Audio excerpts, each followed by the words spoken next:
Captain Jake Morrison stared at the old data files on his screen and rubbed his tired eyes. The survey ship had been traveling for 6 months through empty space, and he was getting bored. His job was to check old star systems that nobody cared about anymore. Most of them were just rocks and gas floating around dead suns. The computer made a soft beep and showed him the next system on the list. Sol system. Jake had never heard of it before. He pulled up the ancient records from the Valrani Empire database. The information was over 400,000 years old, and most of it was corrupted data. What he could read made him laugh. The records talked about a species called humans who lived on the third planet. The Valrani had marked them as primitive and dangerous. They said humans were too curious and learned things too fast. The Empire had tried to wipe them out during something called the Great Silence. After that, there were no more records about humans anywhere. Jake thought the whole thing was silly. How could a primitive species be dangerous to the mighty Valrani Empire? The Valrani had ruled half the galaxy for 1,000,000 years before they disappeared. If they said humans were extinct, then humans were definitely extinct. His ship dropped out of faster-than-light travel at the edge of the Sol system. The sensors immediately started scanning the planets. Jake could see 9 worlds orbiting a yellow star. The third planet was blue and white, with water and clouds. It looked like it might have been nice once. The deep scans showed no signs of life. No radio signals, no heat signatures from cities, no ships in orbit. Just a dead world with the remains of very old buildings. Jake marked it down as another archaeological site that nobody would ever visit. What Jake did not know was that 3 miles below the Pacific Ocean, Commander Lisa Carter was watching his ship on her screens. She sat in the command center of Deep Station Alpha, surrounded by dozens of other officers. The station was huge and hidden beneath the ocean floor. It was one of hundreds of secret bases that humans had built over the past 500,000 years. Lisa touched her communication device and spoke quietly into it. "Admiral Ben Hayes needs to know about this immediately," she said. "An alien survey ship is scanning our system. The masking fields are working perfectly, but we should be careful." Within minutes, Admiral Hayes arrived in the command center. He was an older man with gray hair and serious eyes.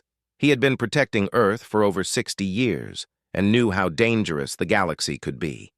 Ben looked at the screens showing Jake's ship moving slowly through the outer system. "How long before they finish their scans?" Lisa asked. The Admiral checked the data and calculated quickly. "About 6 hours," he said. "Their technology is primitive compared to ours. They cannot see through our stealth systems, but we need to make sure they leave thinking this is just another dead world." Ben Hayes had spent his whole life studying the galaxy and its many species. Humans had been watching and learning for 500,000 years. They knew about every major civilization that had risen and fallen during that time. They had seen wars that destroyed entire star clusters and plagues that killed billions. They had watched species evolve and go extinct. Through it all, humans had stayed hidden and safe. The long protocol had saved humanity after the Valrani tried to destroy them. The few surviving humans had gone underground and into space. They built secret cities under oceans and inside asteroids. They developed technology that could hide entire planets. They learned to live in shadows and silence. But they also grew stronger. Human scientists had 500,000 years to study and improve their knowledge. They built ships that could travel between dimensions. They created weapons that could tear apart space itself. They developed medicine that could cure any disease. Most importantly, they learned patience. Lisa watched the alien ship on her screen and felt worried. "We have been safe for so long," she said. "What if other species start exploring this area more often? What if they become suspicious about why this system appears so empty?" Admiral Hayes nodded slowly. "That is always the risk," he said. "But our ancestors made the right choice. Every time humans tried to join galactic civilization, we were attacked. The Valrani tried to kill us because we learned too fast. The Zephyrians hunted us because we were too creative. The Nexari enslaved us because we were too useful. Each time we barely escaped with our lives. The command center was quiet except for the soft humming of computers. Hundreds of officers worked at their stations monitoring everything that happened in the galaxy. They tracked trade routes and military movements. They listened to communications between distant worlds. They knew more about galactic politics than most governments knew about themselves. Jake Morrison finished his scans of the Sol system and prepared to leave. His computer automatically updated the galactic database. Sol system. Third planet shows. Evidence of extinct primitive civilization. No current life detected. No strategic value. Recommend archaeological survey in 10,000 years if resources permit. The survey ship engaged its faster-than-light drive and disappeared into space. Jake never knew that billions of humans had been watching him the entire time. He never suspected that the most advanced civilization in the galaxy was hiding right beneath his sensors. Admiral Hayes watched the alien ship leave and felt relief. Another day passed without discovery. Another day of safety for humanity. But deep in his heart, he wondered how much longer they could stay hidden. The galaxy was getting more dangerous, and sooner or later someone would need their help. 3 months after Jake Morrison left the Sol system, the galaxy erupted into chaos. The news came through the quantum communication networks that humans monitored from their hidden listening posts. An empire called the Kethtar Hegemony had declared war on everyone. Admiral Vex Mordon commanded the largest military force anyone had seen in over 100,000 years. His fleet contained 50,000 warships armed with weapons that could crack planets in half. The Kethtar had spent centuries building their military while pretending to be peaceful traders. Now they showed their true nature. The first target was the Andromedy Trade Union. It was a peaceful collection of merchant worlds that had never hurt anyone. The Kethtar ships appeared without warning and demanded complete surrender. When the trade worlds asked for time to consider the demand, Admiral Mordan ordered the destruction of their capital planet. President Kate Williams watched the attack from Earth's primary command center. The images came through spy satellites that humans had hidden throughout the galaxy. She saw the beautiful blue world of Andromeda Prime turn into a ball of fire and molten rock. 5 billion peaceful beings died in less than an hour. The president turned to her advisors with anger in her eyes. "How can we just sit here and watch this happen?" she asked. "These people never did anything wrong. They were just trying to live their lives in peace." General Chris Martinez pulled up tactical displays showing the Kethtar fleet movements. "Madam President," he said, "our analysis shows this is just the beginning. The Kethtar have divided their forces into 12 attack groups. They plan to conquer the entire Orion sector within 2 years. That includes over 200 inhabited worlds and trillions of innocent people." Dr. Nick Parker stepped forward with his xenobiology reports. "The Kethtar are different from other species we have studied," he explained. "Most civilizations fight for resources, or territory, or revenge. The Kethtar fight because they believe they are superior to everyone else. They think all other species should serve them or die." The attacks continued day after day. The crystalline Kethlor tried to resist, but their beautiful crystal cities were shattered by Kethtar quantum cannons. The ancient preservation worlds that had kept galactic history for millions of years were burned to ash. Everywhere the Kethtar went, they left only death and slavery. Colonel Amy Roberts commanded Earth's Shadow Fleet from her base on the dark side of the moon. She had spent her entire career preparing for a day like this. The Shadow Fleet contained 200,000 ships that used technology no other species could imagine. They could travel through dimensions and manipulate time itself. They were invisible to all known sensors and could destroy entire star systems. Amy watched the tactical reports and felt frustrated. "We have the power to stop this," she told her officers. One Shadow Fleet battle group could destroy the entire Kethtar armada in less than a day. Why are we letting this massacre continue?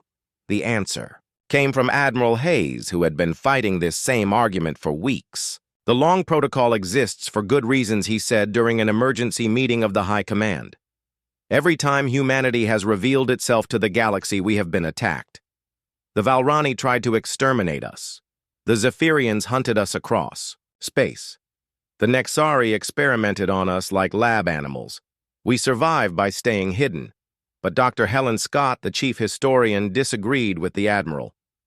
She pulled up records of the 17 galactic civilizations that humans had watched rise and fall. Each time we stayed hidden, she said. Each time we told ourselves it was not our problem. Each time we convinced ourselves that revealing our existence would only make things worse. But look at the results. Genocide after genocide after genocide.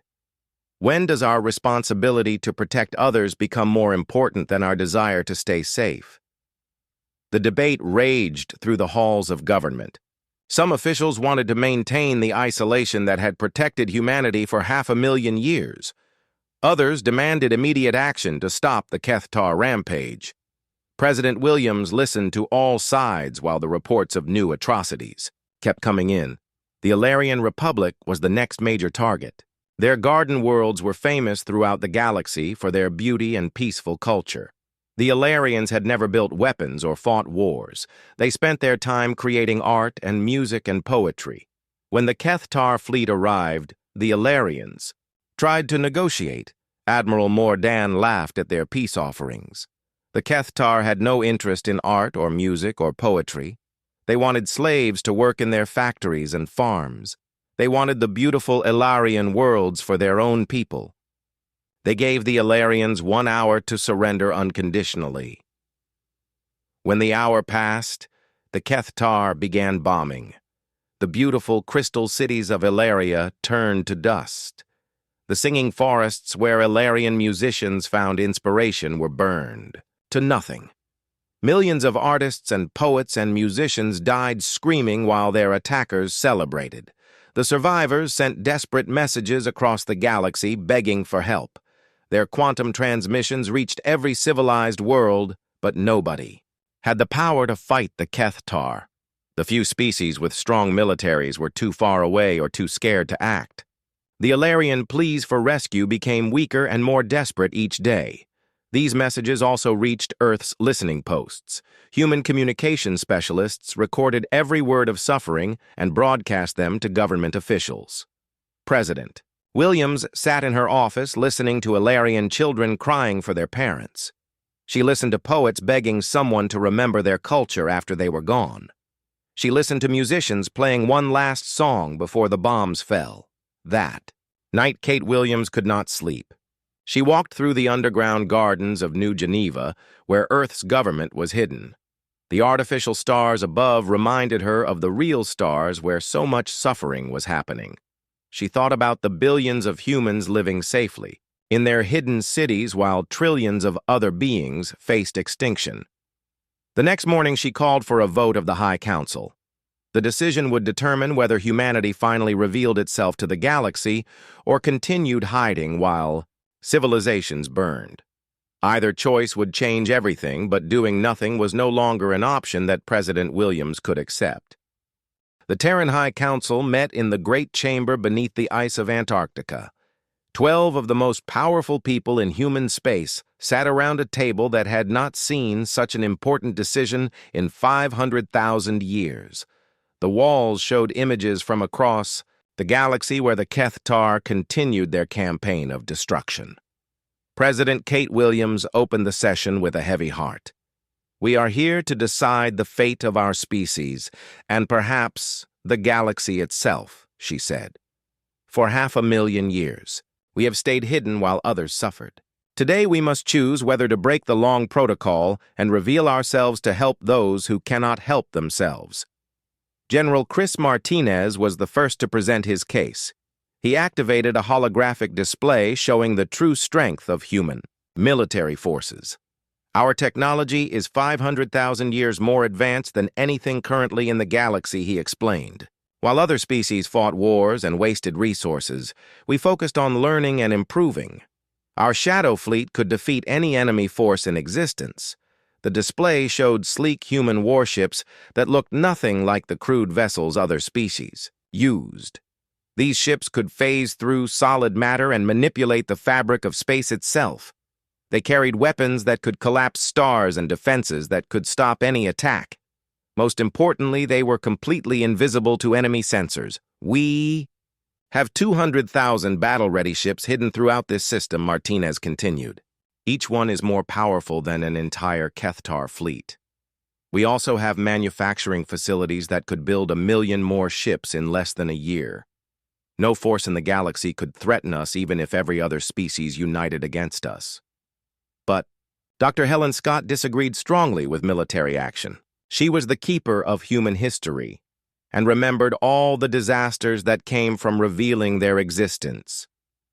Every time we have shown ourselves to the galaxy, it has ended in tragedy, she warned. The Valrani discovered us 500,000 years ago when we tried to join their empire as peaceful members. They immediately saw us as a threat and tried to wipe us out completely. Helen pulled up historical records showing the near extinction of humanity. The Valrani had superior numbers and technology at that time. They hunted humans across dozens of star systems and destroyed every colony they found. Only a few thousand humans survived by hiding in the deepest parts of space. Those survivors became the foundation of current human civilization. The Zephyrian Empire found us 300,000 years later when we tried to trade with them, she continued. They decided that human intelligence was too dangerous to allow. They spent 50 years hunting us with specially designed weapons that could track human DNA. Again, we barely escaped extinction by going deeper into hiding. Each time, we revealed ourselves thinking we could join galactic civilization peacefully, Helen said. Each time we were wrong. Other species fear us because we learn too quickly and adapt too well. They see us as a threat that must be eliminated. The long protocol exists because it is the only thing that has kept our species alive. Colonel Amy Roberts stood up to challenge the historian. With respect, Dr. Scott, she said, those were different times with different circumstances. We were weak then, and other species were strong. Now, we are the strongest force in the galaxy. Nobody could threaten us even if they wanted. 2. We have the power to protect ourselves and others. Amy activated tactical displays showing current Kethtar positions. They have conquered 47 star systems in 3 months, she reported. Their advanced forces are moving toward the core worlds, where the oldest civilizations live. If they capture the Melody homeworld, they will control the greatest libraries in the galaxy. All that knowledge and history will be lost forever. The Melody were telepathic beings who had recorded galactic events for over 2 million years. Their vast mental libraries contained the memories of countless extinct species and lost civilizations. If the Kethtar destroyed them, the galaxy would lose most of its cultural heritage. President Williams listened to both sides while watching reports from the war zones. The images were heartbreaking. Entire species were being enslaved or exterminated. Beautiful worlds that had taken millions of years to develop were turned into lifeless rocks. Ancient cultures that had created art and music and philosophy for eons were being erased forever. Dr. Nick Parker presented his analysis of Kethtar psychology. They are not like other conquerors, he explained. Most empires fight for logical reasons, like resources or territory. The Kethtar fight because they believe they are naturally superior to all other life forms. They see other species the same way we might see insects. Useful, perhaps, but not deserving of respect or mercy. This means they will never stop expanding.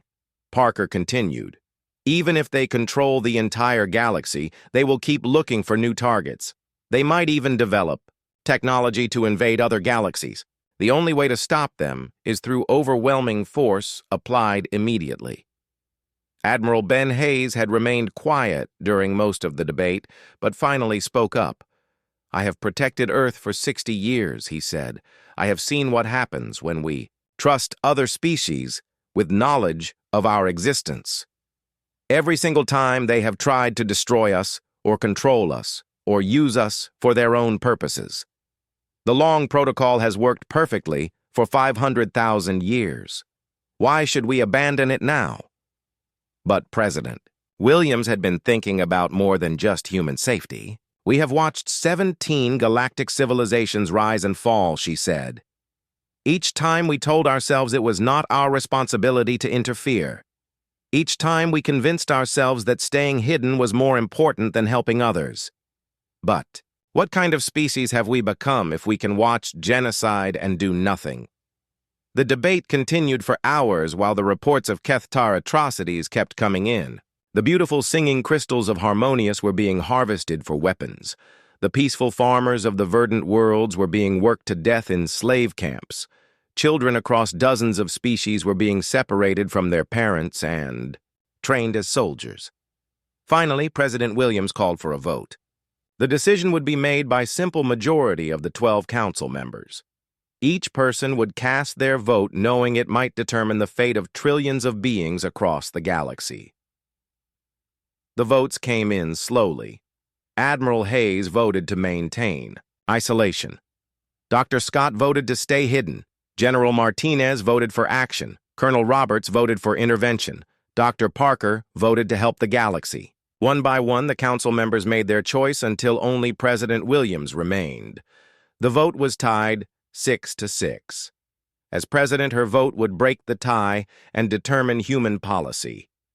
Kate Williams looked at the images of suffering beings across the galaxy and made her decision. She voted for action. By the narrowest possible margin, humanity would end 500,000 years of isolation and reveal itself to the galaxy. The long protocol was officially terminated. Operation Daybreak would begin immediately. Admiral Ben Hayes stood in the command center of the TFS Liberty, watching as humanity prepared for war. Despite his vote against action, he was a professional soldier who would follow orders. President Williams had chosen him to lead Operation Daybreak, and he would not let her down.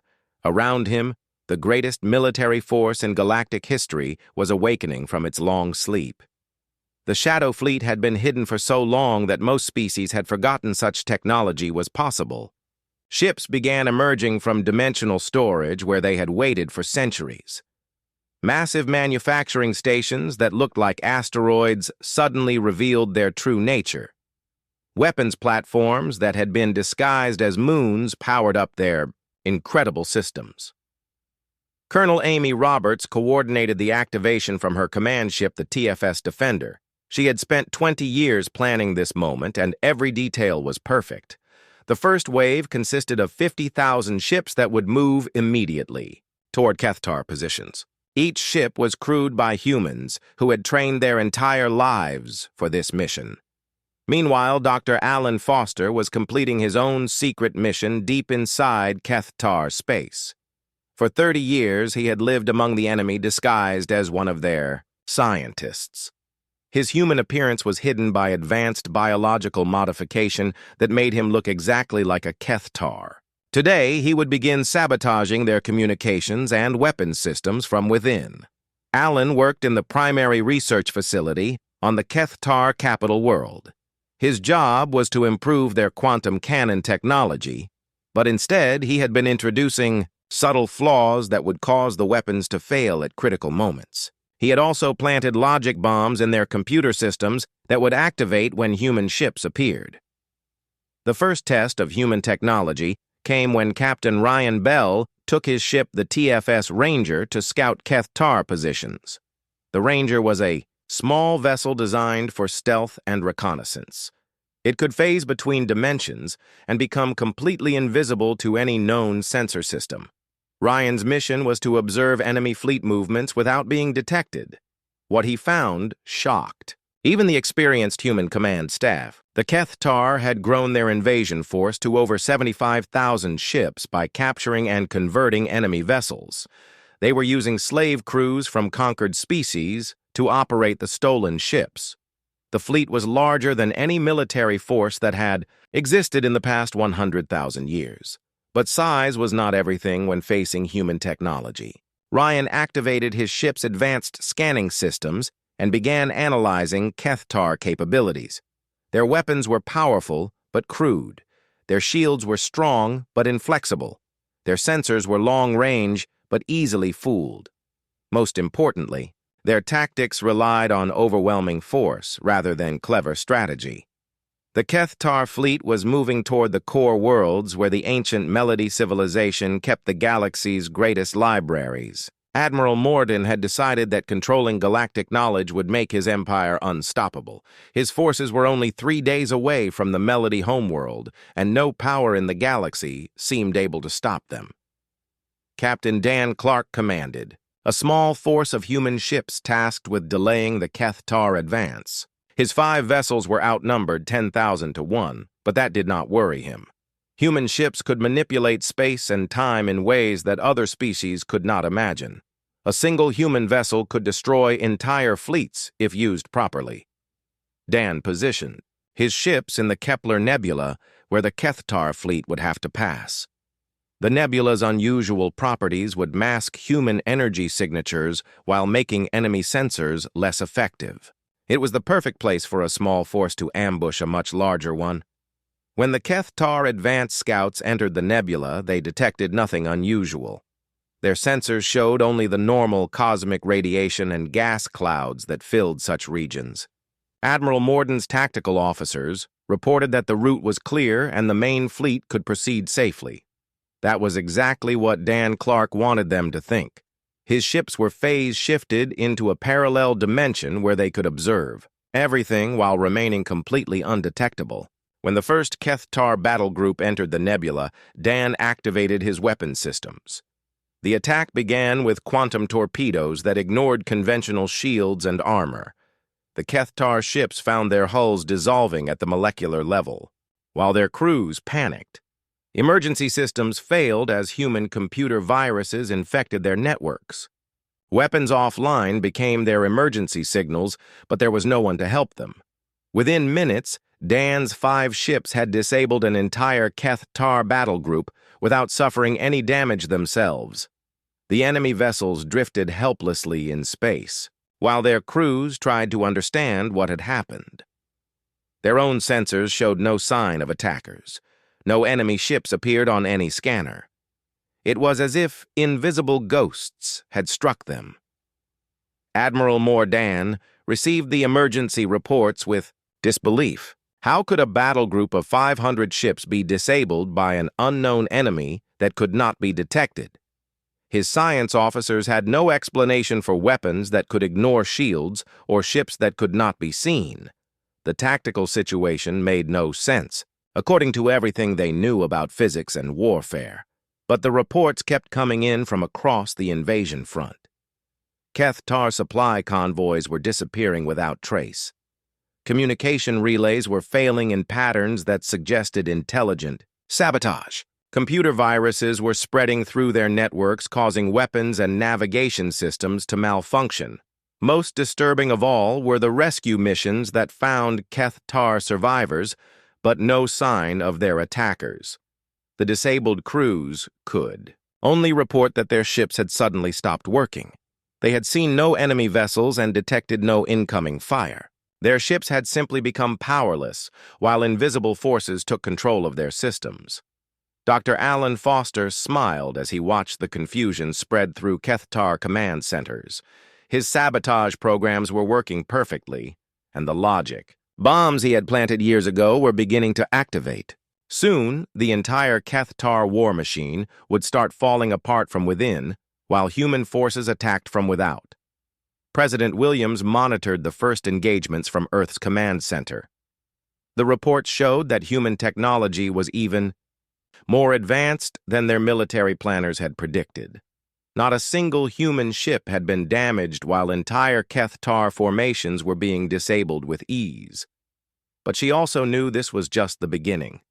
Admiral Morden was an experienced commander who would adapt to new threats quickly. The Kethtar would change their tactics and try new approaches. The real test would come when humanity had to reveal itself openly and face the full power of the enemy fleet. That moment was approaching rapidly as human forces moved deeper into Kethtar territory.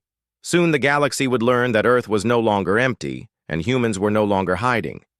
The age of secrets was ending, and the age of open warfare was about to begin.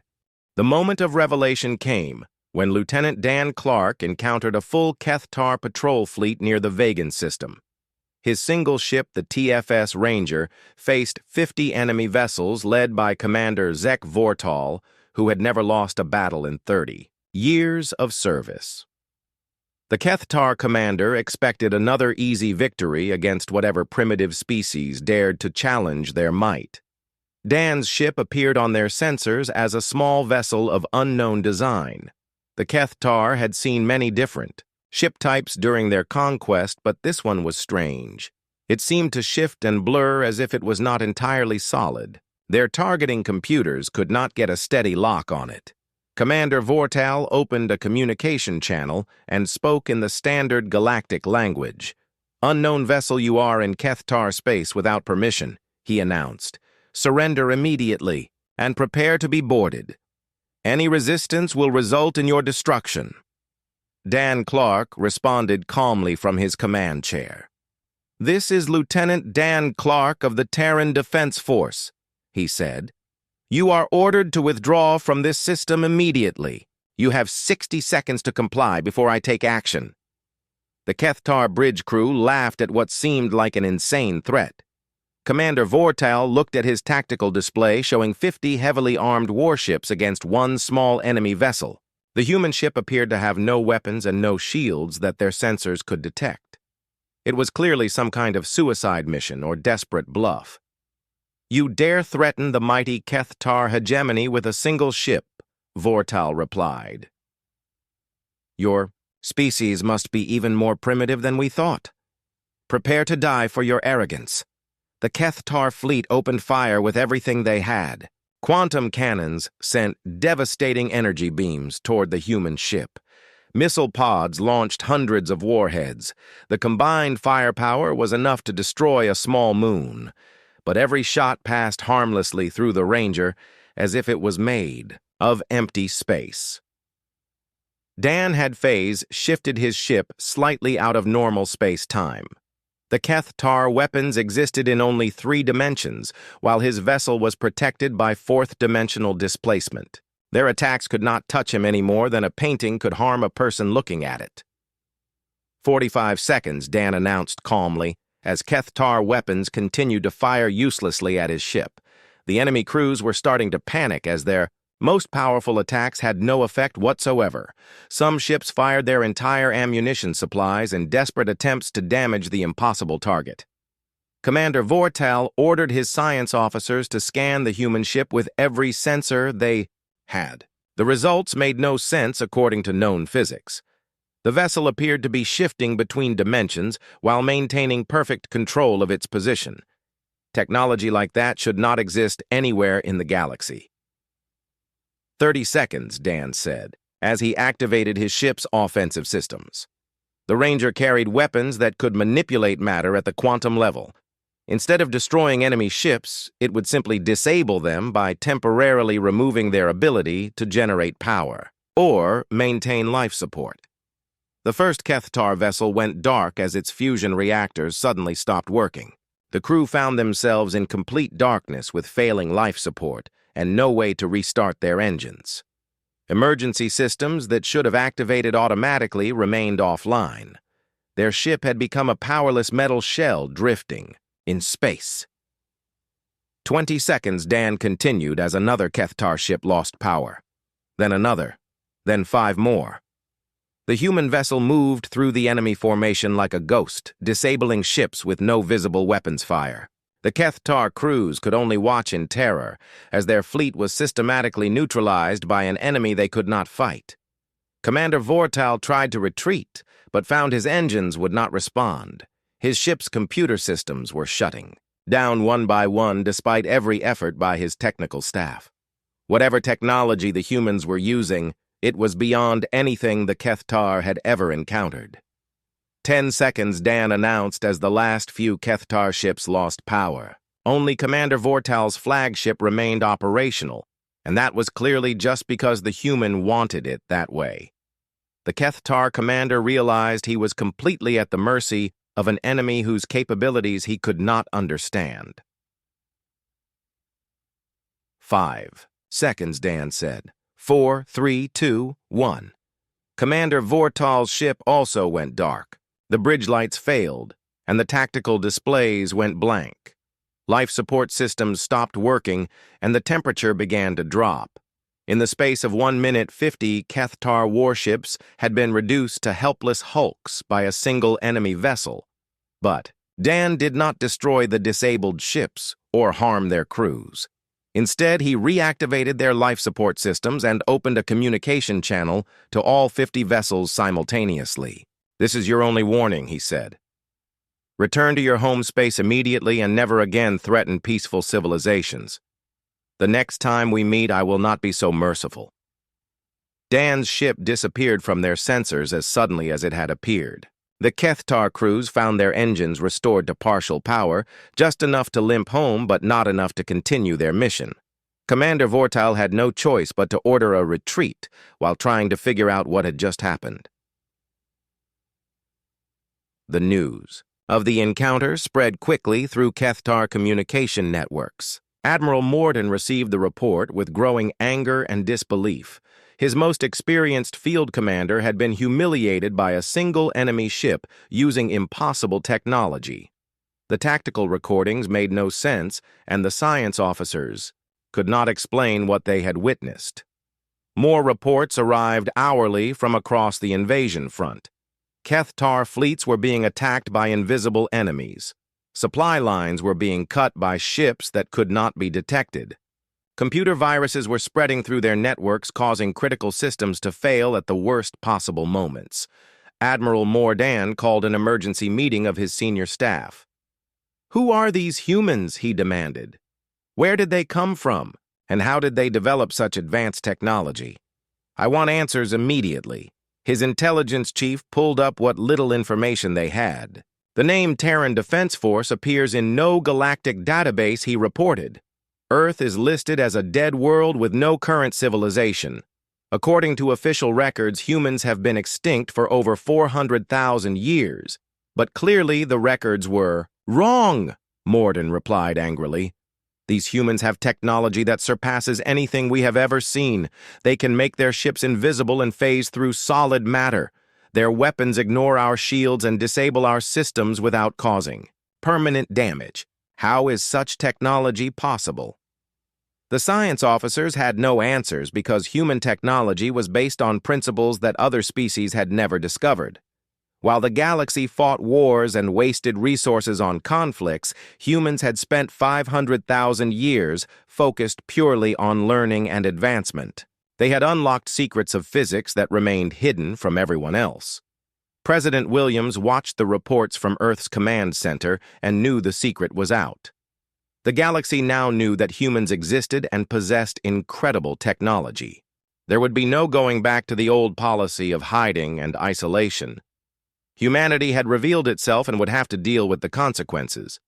But she also felt satisfaction at seeing the Kethtar advance finally stopped. For the first time in months, their fleets were retreating instead of advancing. Peaceful species across the galaxy were getting a brief respite from the invasion. It was a small victory, but an important one. The real test would come when Admiral Morden decided how to respond to this new threat. Would he try to negotiate, or would he commit his entire fleet to destroying the mysterious humans? Either way, the galaxy was about to witness the most important conflict in its history. President Kate Williams stood before the quantum communication array in Earth's primary broadcast center. For 500,000 years, humanity had listened to the galaxy without speaking. Today, that silence would end forever. She was about to address every civilized species in known space and reveal the truth about Earth and its people. The broadcast would reach billions of worlds simultaneously through the Galactic Communication Network. Every government, every military force, every news agency would receive the same message at the same time. There would be no way to hide or deny what humanity had become during their long isolation. Kate took a deep breath and began speaking. "People of the galaxy," she said, "we are the humans of Earth. We know that most of you believe our species has been extinct for hundreds of thousands of years. We allowed you to believe this because we needed time to grow and learn in safety." The president paused while her words traveled across space to countless listening stations. She knew that right now alien leaders were gathering around their screens, trying to understand what they were hearing. Many would refuse to believe it at first. "We have watched your civilizations rise and prosper," she continued. "We have seen your achievements in art and science and philosophy. We have also witnessed your wars and your suffering. For too long we remained hidden, while others endured pain we could have prevented. Today, that ends." On planets across the galaxy, shocked beings stared at their communication screens. The message was coming from the supposedly dead world called Earth. Advanced analysis confirmed that the signal was genuine and not some elaborate hoax. A species that everyone thought was extinct was revealing itself to the universe. The Melody telepaths on their endangered homeworld felt waves of emotion from their people as the broadcast continued, hope mixed with disbelief as they realized someone with advanced technology was finally offering to help them. Their mental libraries contained ancient references to humans, but they had assumed those records referred to mythology rather than real beings. "We are not gods or angels, Kate," Williams said as if reading their thoughts. "We are simply a species that was given the gift of time to develop without interference. We used that time to learn and grow and prepare for a day when the galaxy might need our help. That day has arrived." The Kethtar leadership watched the broadcast with growing fury. Admiral Morton slammed his fist on the command table as he realized the scope of human deception. These creatures had been spying on the galaxy for 500,000 years while pretending to be dead. They had watched the Kethtar Empire develop its military power without warning anyone of the coming invasion. How dare they lecture us about morality? Morden shouted at his staff. They hid like cowards while honorable species fought and died. Now they emerge from their holes to challenge our rightful dominance. They will learn that the Kethtar bow to no one. But other species reacted very differently to the revelation. The surviving Ilarians wept with joy as they realized their desperate calls for help had been heard. The crystal beings of Kethlor sang harmonies of gratitude that resonated through their shattered cities. Even enslaved populations on conquered worlds dared to hope that freedom might be possible. Archaeological teams across the galaxy began frantically reviewing their data. Artifacts that had been classified as primitive technology were suddenly recognized as evidence of advanced human civilization. Ancient ruins took on new meaning as scientists realized they had been examining the remains of human colonies destroyed by past galactic empires. Dr. Sarah Kim led the archaeological department on the academic world of New Athens. Her team had been studying human artifacts for decades without understanding their true significance. Now she pulled up holographic displays showing artifacts that were clearly far more advanced than anyone had realized. "Look at this energy cell," she told her assistants. "We thought it was some kind of primitive battery, but the internal structure is incredibly sophisticated. The power storage density is beyond anything we can manufacture today. These humans had technology we still have not matched." Similar discoveries were being made on dozens of worlds where human artifacts had been found. Ancient star maps showed navigation techniques that modern species could barely understand. Weapon fragments contained materials that should not have been possible to create with known technology. Everywhere archaeologists looked, they found evidence of incredible human advancement. The political implications were staggering. If humans had been this advanced 500,000 years ago, what had they accomplished during the centuries of hiding and development? How powerful had they become while the rest of the galaxy remained ignorant of their existence? President Williams addressed these concerns directly in her broadcast. "We understand that our revelation raises many questions and fears," she said. "Some of you wonder if we plan to conquer and dominate others as the Kethtar have done. We do not. We seek no empire and claim no territory beyond our own system." She activated displays showing human colonies throughout the Sol system and nearby regions. "Our people number in the hundreds of billions," she explained. "We have built cities beneath Earth's oceans and within the rocks of asteroids. We have colonies on distant moons and space stations that drift between the stars. But we have always remained within the boundaries we set for ourselves long ago." This was not entirely true, as humans had secret bases throughout the galaxy, but Kate Williams saw no reason to reveal everything at once. The galaxy was already struggling to accept that humans existed at all. Learning about the full extent of human presence might cause panic that would make the situation worse. "Our only goal is to protect peaceful civilizations from those who would destroy them," she continued. "We will not interfere in your governments or your cultures or your way of life. We ask nothing from you except that you allow us to help defend the innocent against aggression."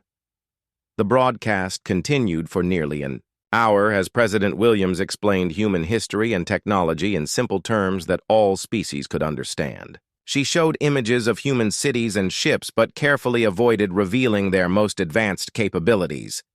The galaxy needed to know that humans were powerful, but not how powerful. When the broadcast ended, the galaxy erupted into activity. Emergency sessions were called by every major government.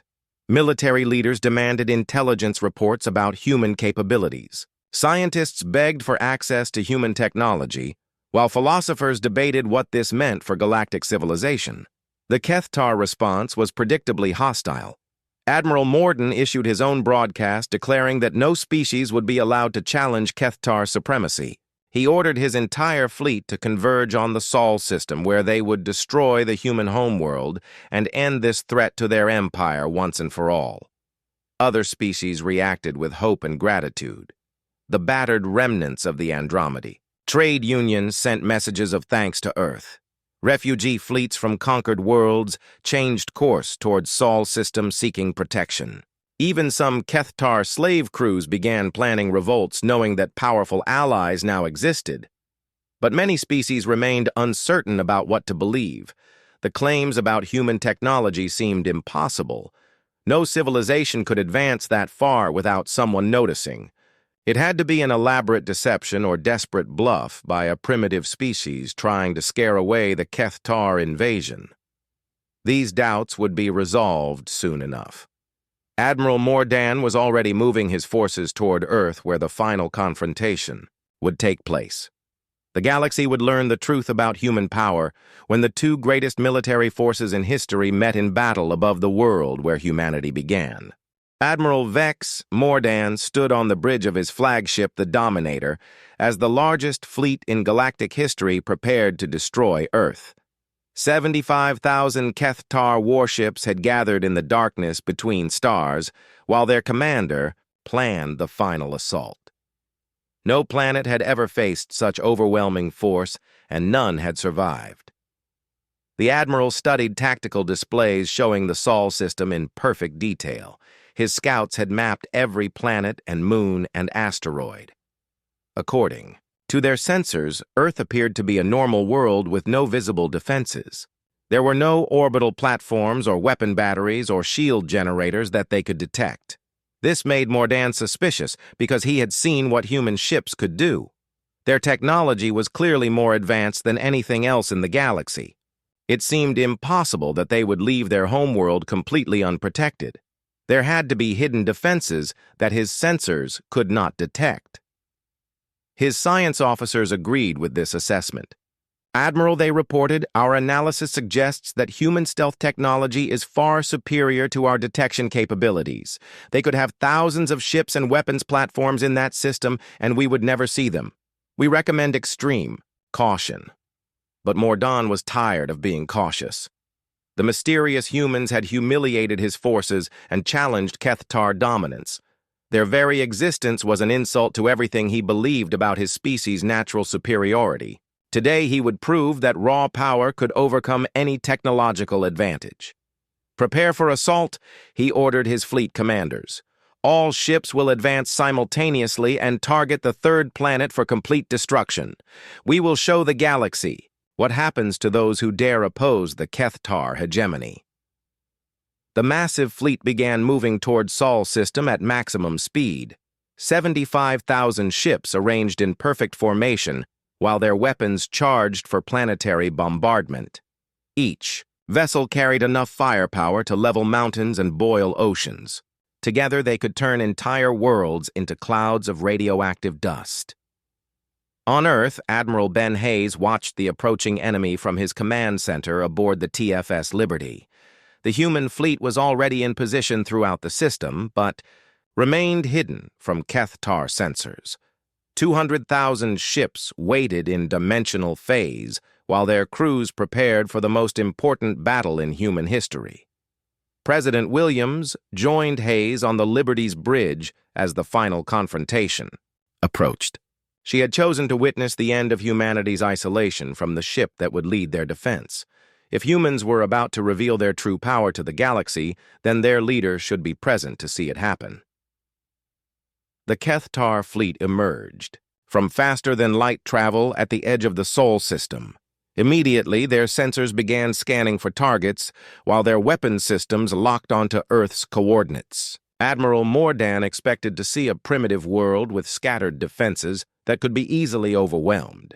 Instead, he found something that challenged every assumption about physics and warfare. Earth was surrounded by energy shields that extended far into space, creating a protective bubble around the entire planet. The shields were not visible to normal sight, but they registered on Kethtar instruments as impenetrable barriers of unknown composition. Massive defensive platforms materialized around the planet as human cloaking systems deactivated. Each platform was larger than a Kethtar battleship and bristled with weapons that seemed to bend space around themselves. The platforms moved in patterns that hurt to watch as they shifted between dimensions while maintaining perfect formation. What sorcery is this, Mordan demanded of his science officers? How can shields be that large, and how can weapons exist in multiple dimensions simultaneously? This violates every law of physics we understand. The human fleet began decloaking throughout the system. Ships appeared from nowhere as they emerged from dimensional hiding places. Some materialized inside asteroid belts, while others phased into reality near Jupiter's moons. The Kethtar found themselves surrounded by vessels that had been invisible. Moments before, Admiral Hayes opened communication channels to the enemy fleet. "Welcome to Sol system," he said calmly. "I am Admiral Ben Hayes of the Terran Defense Force. You have entered our space with hostile intent and weapons armed for planetary bombardment. This is your final warning to withdraw immediately." Mordan laughed at what he saw as another human bluff. "You may have impressive defensive systems," he replied, "but you are still outnumbered 3-1. Our fleet contains 75,000 of the most powerful warships ever built. Surrender now, and we may allow your species to serve us as slaves." The Admiral checked his tactical displays and felt confident in his assessment. The human fleet was impressive, but the Kethtar still had numerical superiority. His ships carried quantum cannons that could punch through any known armor and shields. Once battle began, the humans would learn that tricks and technology could not overcome superior numbers. Admiral Hayes sighed as he realized diplomacy had failed. "Very well," he said. "You have chosen to ignore our warnings and threaten our homeworld. Let me show you why that was a mistake." The battle began when Hayes gave a simple order to his fleet. "Defend Earth," he said quietly into his communication system. "Show them what we have learned during 500,000 years of preparation." The human response was unlike anything the Kethtar had ever experienced. Instead of charging forward with weapons blazing, the human ships seemed to dance through space in patterns that made no sense. They phased in and out of reality while moving at impossible speeds through formations that should have torn them apart. Keth-Tar. Quantum cannons fired at human targets, but every shot missed as their enemies shifted into parallel dimensions. Human weapons responded with beams of energy that passed through Keth-Tar shields as if they did not exist. Enemy ships found their hulls dissolving at the molecular level while their crews panicked. But the humans did not try to destroy the Keth-Tar fleet. Instead, they disabled enemy vessels by removing their ability to fight. Ship after ship lost power as human weapons drained their energy systems. Weapon batteries went offline as quantum viruses infected their targeting computers. Life support remained functional, but nothing else worked properly. Admiral Mordan watched in horror as his mighty fleet was systematically neutralized by enemies he could barely see. Human ships moved through Keth-Tar formations like ghosts, disabling dozens of vessels with each pass. The technological gap was so enormous that it felt like primitives fighting gods. Within 2 hours, the entire Keth-Tar fleet was drifting helplessly in space. 75,000 warships had been reduced to powerless hulks, without humanity losing a single vessel. The crews were unharmed, but their ships were completely useless for combat or escape. Admiral Hayes opened communication channels to the disabled fleet. "This is why we remained hidden for so long," he said. "Not because we feared you, but because we knew what would happen when we revealed ourselves. We have spent 500,000 years becoming something you cannot fight or understand." President Williams took control of the communication system. "Admiral Morden," she said, addressing the Keth-Tar commander directly, "your empire has caused immense suffering throughout the galaxy. You have destroyed peaceful civilizations and enslaved innocent beings. This ends today. We could destroy your entire fleet in minutes," she continued. "We could reduce your homeworld to ash and eliminate your species from existence. But we choose not to, because that would make us no better than you. Instead, we offer you a choice." The choice was simple. Withdraw all Keth-Tar forces to their original territory and never again attack peaceful civilizations. Release all slaves and prisoners taken during their conquests. Accept human oversight of their military to ensure compliance with galactic peace agreements. If you refuse these terms, Williams concluded, then we will ensure your empire can never threaten anyone again. The choice is yours, but you have only 1 hour to decide. The galaxy watched in amazement as the most powerful military force in history was defeated without casualties by the mysterious humans. Every species with communication technology monitored the confrontation and saw impossible displays of advanced warfare. Earth had revealed itself not just as another civilization, but as something far beyond normal understanding. Admiral Morden stared at his disabled flagship and felt his entire world view crumbling.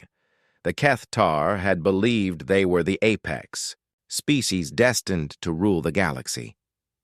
Now they found themselves helpless before enemies they had dismissed as extinct primitives. Pride warred with pragmatism as he considered humanity's ultimatum. The hour was almost up, and he would have to give his answer soon.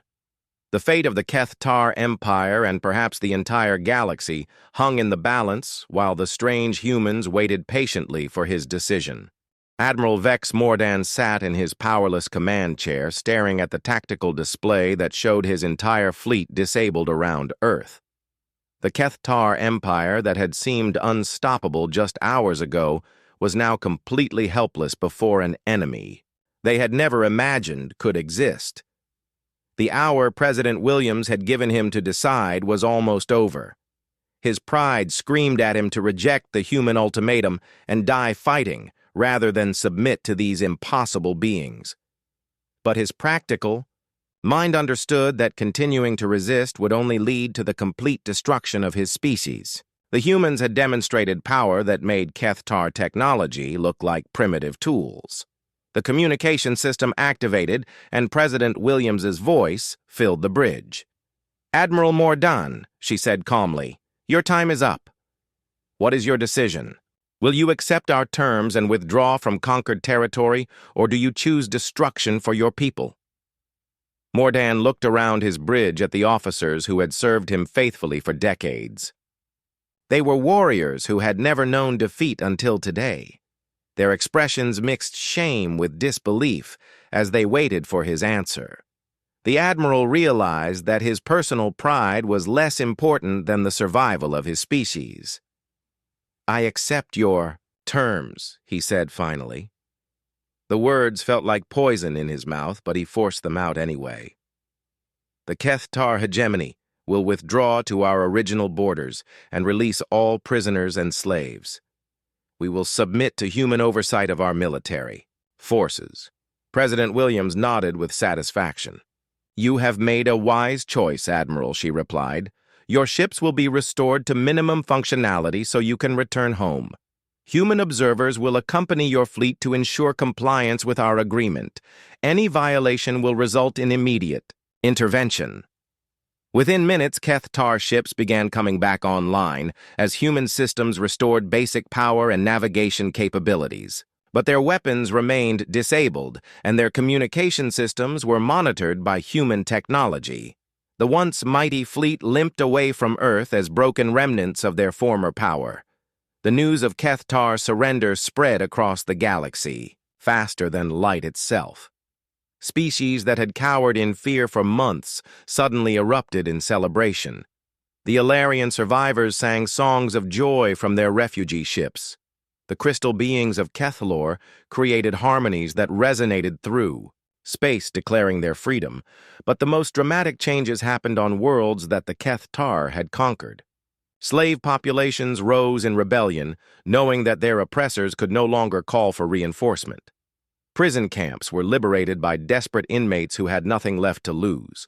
Across dozens of star systems, the Kethtar occupation began to collapse. Dr. Helen Scott watched these developments from Earth's monitoring stations with mixed emotions. "We have ended one threat," she told President Williams during their daily briefing. "But now we must deal with the consequences of revealing ourselves. Every species in the galaxy knows that humans possess godlike technology. Some will want to worship us, while others will fear and hate us." The president understood these concerns because she shared them. For 500,000 years, humanity had avoided the problems that came with being the most advanced species in the galaxy. Now they would have to learn how to use their power responsibly, while avoiding the mistakes that had destroyed previous galactic empires. The first test came when refugee fleets began arriving at Sol System seeking protection and aid. Millions of beings from dozens of species had been displaced by Kethtar conquest. They had nowhere else to go and looked to humanity as their saviors. Some had traveled for weeks just to reach Earth's protective shields. Colonel Amy Roberts coordinated the humanitarian response from Deep Station Alpha. Her staff worked around the clock to provide food and medical care and temporary shelter for the refugees.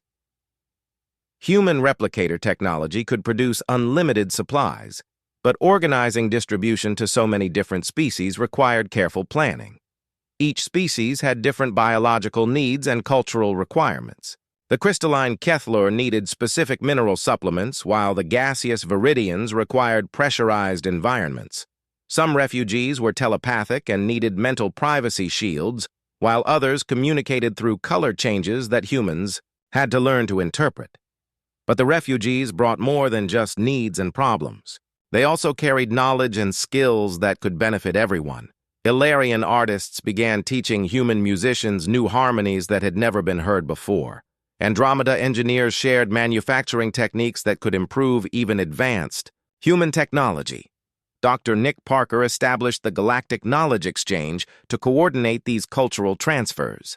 For the first time in 500,000 years, humans were learning from other species instead of just observing them. The exchange worked both ways as human scientists shared medical advances that could cure diseases affecting multiple species. Meanwhile, Admiral Ben Hayes faced the challenge of maintaining galactic peace with a military force that was overwhelmingly powerful. The Shadow Fleet could destroy any threat, but using such force would make humanity look like conquerors rather than protectors. He needed to find ways to keep peace without appearing threatening. The solution came through the establishment of peacekeeping stations in critical areas throughout the galaxy. Each station was staffed jointly by humans and representatives from local species. The stations could respond quickly to conflicts while showing that humanity was not trying to rule alone. President Williams announced this new policy in another galactic broadcast. "We do not seek to govern you or control your lives," she explained. "But we will not allow the strong to prey upon the weak. Any species that chooses conquest over cooperation will find themselves facing human intervention." The policy was tested when the Nexari Empire tried to expand into territory abandoned by retreating Kethtar forces. The Nexari had always been opportunistic conquerors who struck when their enemies were weak. They assumed that humans would be too busy with other matters to notice their expansion. They were wrong. A single human ship appeared in the Nexari home system and delivered a simple message: "Withdraw your forces immediately or face the consequences." The Nexari government looked at what had happened to the mighty Kethtar fleet and quickly ordered their own ships to return home. Similar incidents happened across the galaxy as various species tested human resolve. Each time the response was swift and overwhelming. Pirates found their ships disabled and their crews deposited on prison asteroids. Slavers discovered that their captives had been mysteriously liberated overnight. Warmongers learned that their weapons had stopped working whenever they tried to attack peaceful neighbors. 6 months after the Battle of Earth, the galaxy had settled into an unprecedented period of peace. Trade routes reopened as species no longer feared random attacks. Scientific cooperation flourished as researchers shared knowledge without worrying about military applications. Art and culture began to spread between worlds as travel became safe again. But humanity remained somewhat apart from this renaissance. They participated in trade and cultural exchange, but always as observers rather than full members of galactic civilization. Earth's government was careful to avoid creating dependency or resentment among other species. President Williams often walked through the underground gardens of New Geneva thinking about the choices her species had made. Humanity had finally taken its place in the galaxy, but the future remained uncertain. They had ended one age of conflict, but history suggested that new challenges would eventually arise. The galaxy was vast and full of mysteries that even human technology could not completely understand. Somewhere beyond the edge of known space, other civilizations might be developing their own advanced technologies. The universe was too large and too old for humanity to be the only species that had achieved such power. But for now, there was peace and hope among the stars. Children of dozens of species were growing up in a galaxy where cooperation was stronger than conflict. The long protocol had ended, and the age of human isolation was over. Whatever challenges lay ahead, humanity would face them not as hidden guardians, but as open protectors of all peaceful life. The age of humanity had truly begun, and the galaxy would never be the same.